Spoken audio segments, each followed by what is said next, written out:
All right, so today we are diving deep into one of the most consequential and, yeah, controversial chapters in American history, the Mexican-American War.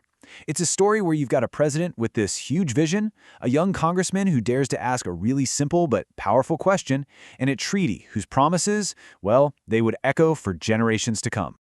Okay, so to really get a handle on this war, you got to go back to 1847 and just feel the mood of the country. President James K. Polk, he's giving his State of the Union address, and he paints this picture of a nation that is just bursting at the seams with success and wealth. This was the official story, a strong, thriving America, almost divinely blessed and looking straight to the west. So first up, let's unpack that official story. We're going to look at President Polk's arguments and the incredibly powerful idea that was fueling this whole national push towards the Pacific Ocean. And right at the core of all of this was a huge idea: manifest destiny. The term had only been coined a couple of years earlier, but boy did it catch on. This wasn't just some dry government policy. For many, it was this deeply held, almost religious belief. The idea was that America had a God-given right, a preordained mission to spread its borders and its version of liberty all the way across the continent. This was the engine for everything that was about to happen. So, with that idea as his fuel, President Polk goes to Congress and lays out his case. And the way he framed it is just fascinating. He argued that the U.S. was actually the victim here, the aggrieved nation. He claimed Mexico wouldn't negotiate, that a secure border was an absolute necessity, and, he even argued that Mexico was just too weak to properly govern its own northern territories anyway. This was his justification for what he called a necessary and righteous war.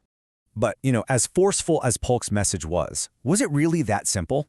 Not everybody was buying it. And that brings us to a really crucial turn, because the official story was about to get a major challenge from a very, very unlikely source.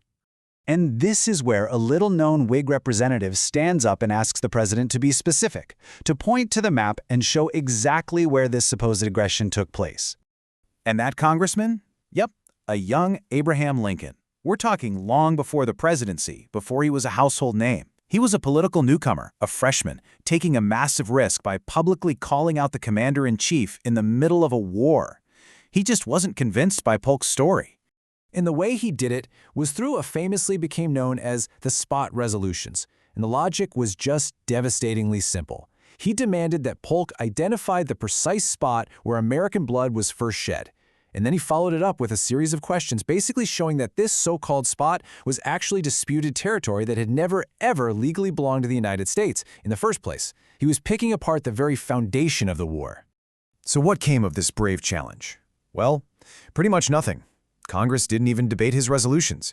In fact, Lincoln was basically mocked for it, and some of his opponents gave him the unflattering nickname Spotty Lincoln.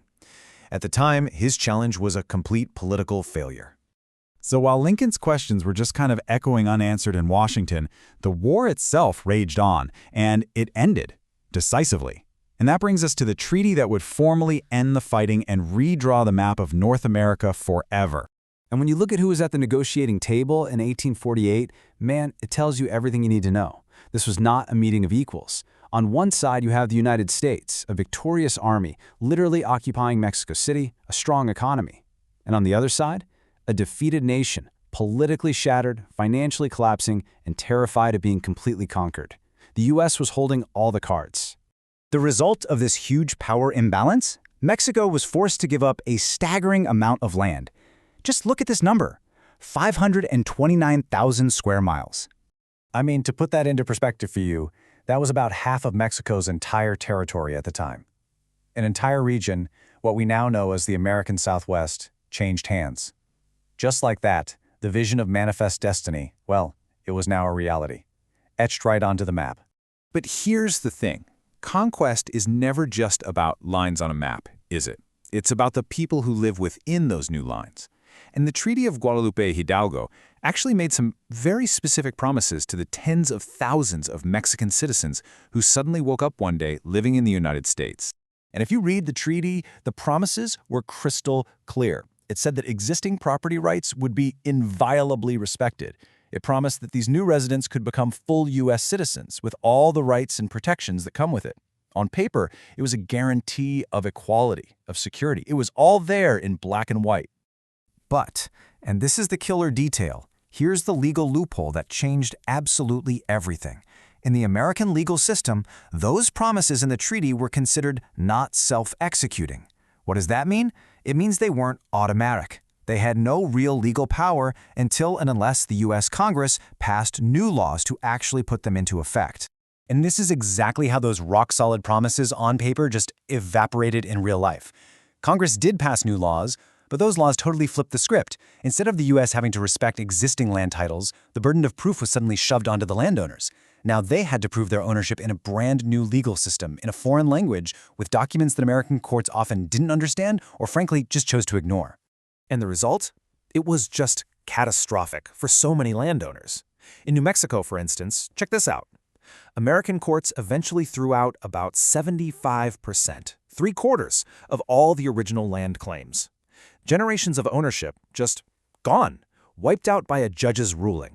So what you have is this legacy of loss, of inequality, that would stretch on for more than 100 years. And the craziest part? Some people saw it coming from day one. I mean, listen to this. One of Mexico's own negotiators, a guy named Manuel Crescencio Rejan, he actually begged his government not to sign the treaty. He basically gave this prophetic warning, arguing that American racism would ensure that all those promises of equality and justice would never, ever be honored. And wow, was he right.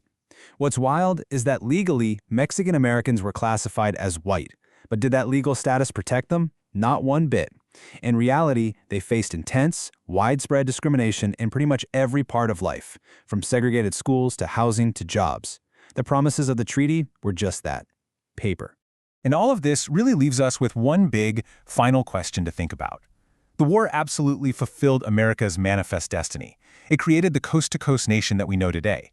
But when the promises of a treaty are just wiped away by new laws, who is it that really pays the price for a nation's destiny?